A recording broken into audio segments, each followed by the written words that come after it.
Research भी हो गई, एनालिसिस भी हो गया और उसकी बेस पे आपने अपॉर्चुनिटीज़ एंड थ्रेट्स भी बना लिए। अब आइए रियल काम की तरफ चलते हैं और उस रियल काम का पहला मेन पोर्शन आता है सेटिंग दी ऑब्जेक्टिव्स का। लेकिन यहाँ मैं आपको बताऊंगा स्मार्ट ऑब्जेक्टिव्स कैसे सेट करने। ऑब्जेक्टिव्स के बारे में तो आपने सुना ही है कि मैं इस डिजिटल मार्केटिंग प्लान के थ्रू ये चीज़ें अचीव करूँगा, ऑब्जेक्टिव्स हो गए आपके। लेकिन स्मार्ट ऑब्जेक्टिव्स क्या होते हैं उस पर ज़रा थोड़ी सी नज़र डालते हैं। ये स्मार्ट ऑब्जेक्टिव्स जो हैं ये शॉर्ट फॉर्म है किसी चीज़ की। वो क्या चीज़ है?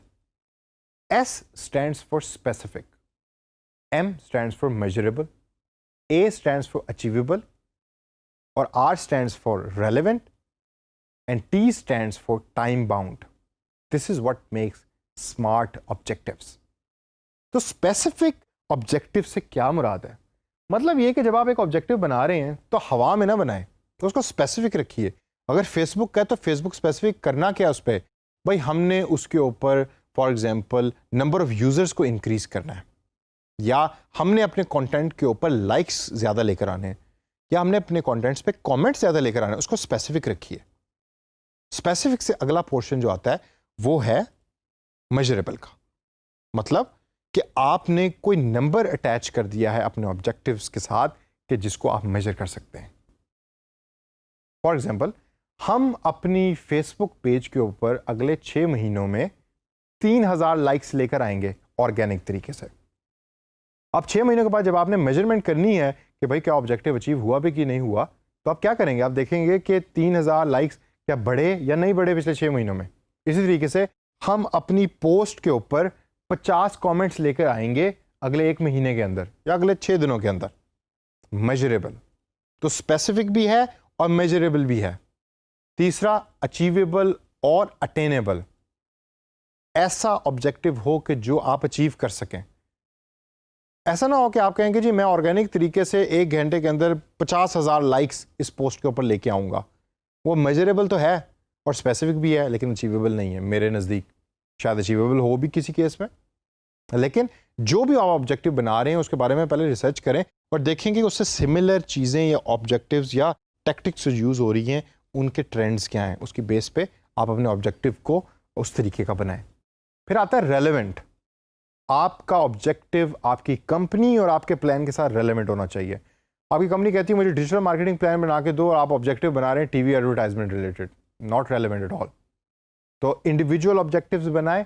मैं आपकी कंपनी की social presence on social media Facebook और इंस्टाग्राम के ऊपर बढ़ाऊंगा और उसकी स्पेसिफिक चीज़ों में आती हैं कि 3000 लाइक अगले 6 दिनों के अंदर आपकी पेज के लाइक्स होंगे और 2000 लाइक्स होंगे आपकी पोस्ट के ऊपर और 50 कमेंट्स होंगे अगले 3 दिनों में आपकी जो पोस्ट आपने की उसके ऊपर। तो स्पेसिफिक रहिए और अटेनेबल रहिए और रेलेवेंट रहिए। और लास्ट के अंदर टाइम बाउंड। आपने एग्जैक्ट टाइम बताना है हर ऑब्जेक्टिव के अंदर। ओपन ना छोड़िए। 6 महीने, 3 दिन, 6 दिन, 1 हफ्ता, 2 महीने, गिव एग्जैक्ट टाइम, ताकि उस टाइम के बाद जो यूज़र है या क्लाइंट है वो आपकी परफॉर्मेंस को असेस कर सके कि जो आपने ऑब्जेक्टिव दिए थे क्या वो अचीव भी हुए हैं। डिजिटल मार्केटिंग प्लान के अंदर जो ऑब्जेक्टिव दिए हैं और डिजिटल मार्केटिंग प्लान के अंदर जो टैक्टिक्स दी हैं जो प्लेटफॉर्म्स की, वो क्या अचीवेबल भी थी या नहीं थी, वो देख सके। तो आइए ज़रा थोड़ी सी नज़र डालते हैं कुछ उन ऑब्जेक्टिव्स के ऊपर जो मैं समझता हूँ कि स्मार्ट है।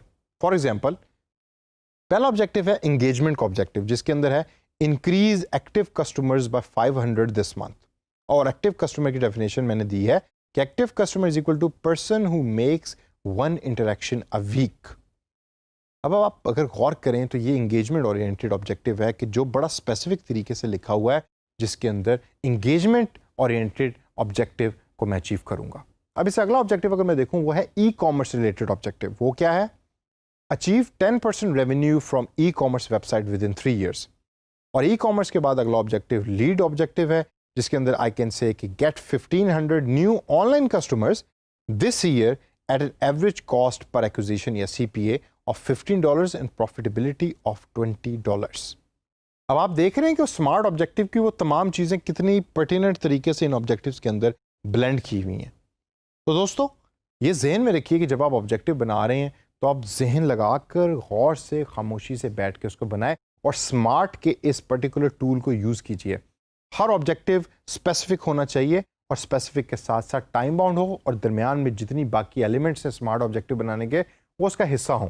जब आप इस तरह का ऑब्जेक्टिव बनाएंगे तो आपकी लाइफ भी बड़ी आसान होगी और आपकी क्लाइंट की लाइफ भी बड़ी आसान होगी।